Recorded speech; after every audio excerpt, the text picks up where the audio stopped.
Airports are some of the most visited and, at the same time, mysterious places out there. So, let's see what's going on behind the scenes and what secrets airports hide. At some airports, there are special people called profilers.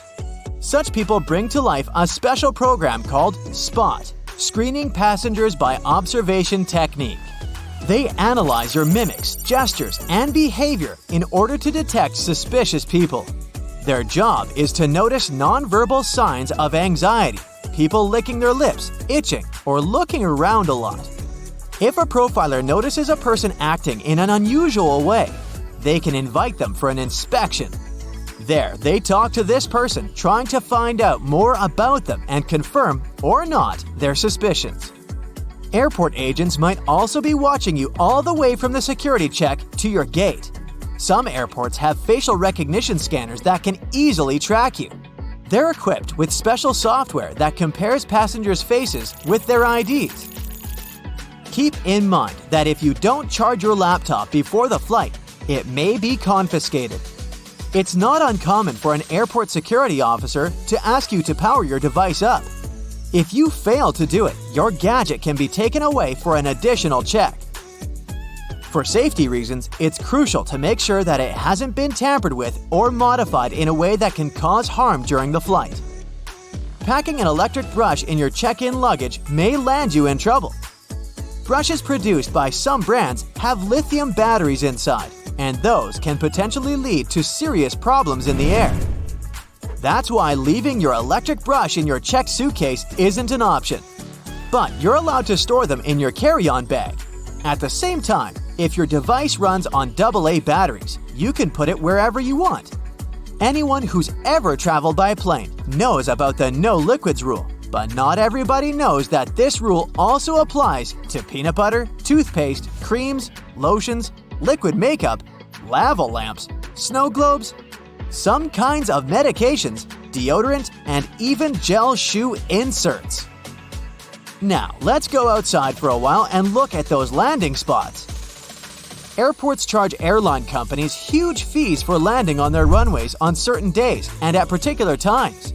But the most interesting thing is that the landing spots can be bought and sold.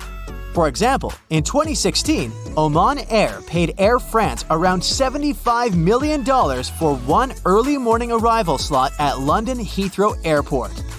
You must have noticed that airfare has increased over the past decade. That's because of the extremely high prices of landing slots.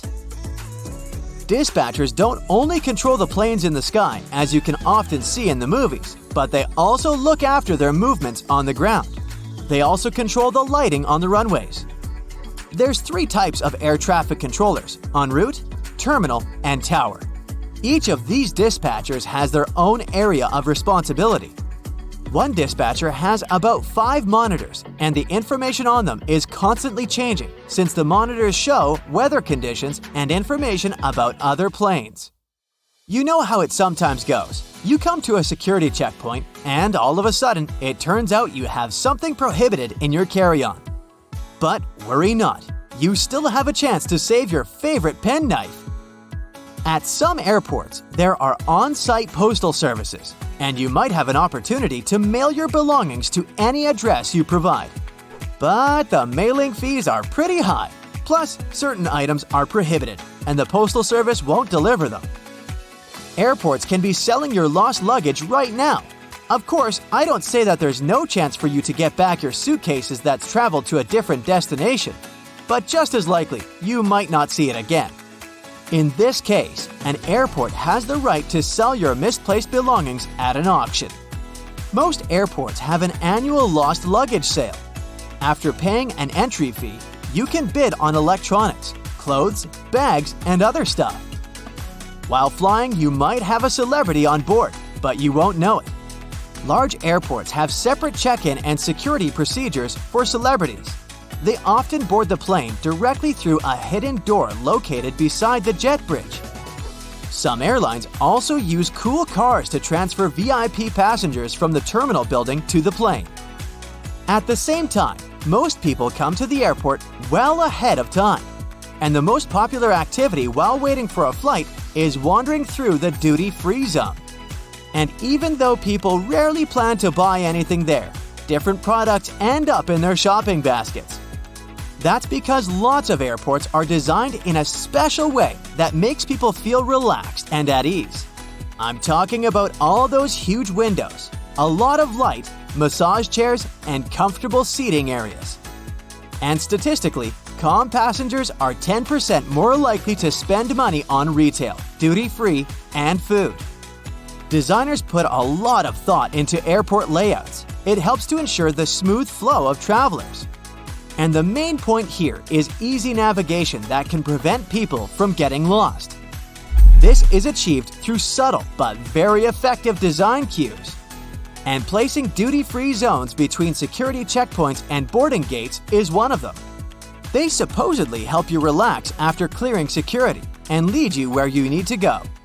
But speaking of food, a celebrity chef restaurant at the airport might not be as good as it would be if you were visiting the real thing. Not chefs themselves, but special restaurant companies are responsible for airport outlets. One of the reasons is the extremely strict security that surrounds airport deliveries, including food. You may still have a nice meal, but it won't be the same. Now, I'll tell you about one more way airports manipulate you into spending your money. They make you walk through the shiny duty-free stores straight after the security check. But the most curious thing is that the walkway through such stores usually veers to the left. That's done because most people are right-handed, which means they use their right arm to pull their luggage and are more likely to look to the right while passing through the stores. And the duty-free zone veering to the left leaves more space on the right, where passengers are more likely to look. Oh, and have you ever noticed how many mirrors there are at airports? Mirrors are strategically placed there to make airports appear larger and create an illusion of more space.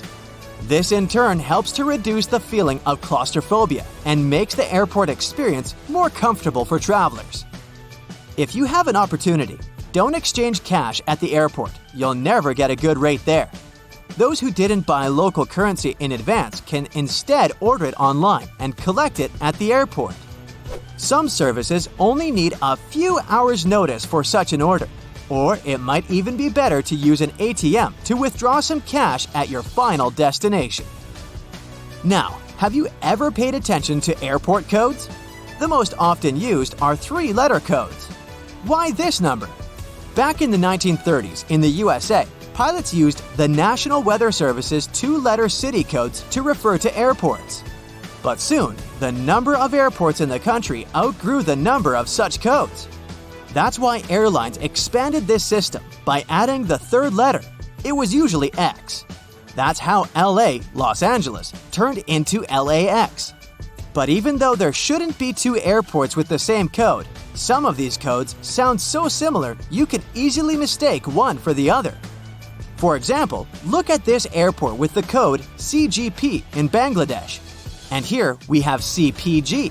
It's the code of an airport in Argentina. It's dangerously easy to fly to the wrong place, so pay attention. That's it for today. So hey, if you pacified your curiosity, then give the video a like and share it with your friends. Or if you want more, just click on these videos and stay on the bright side.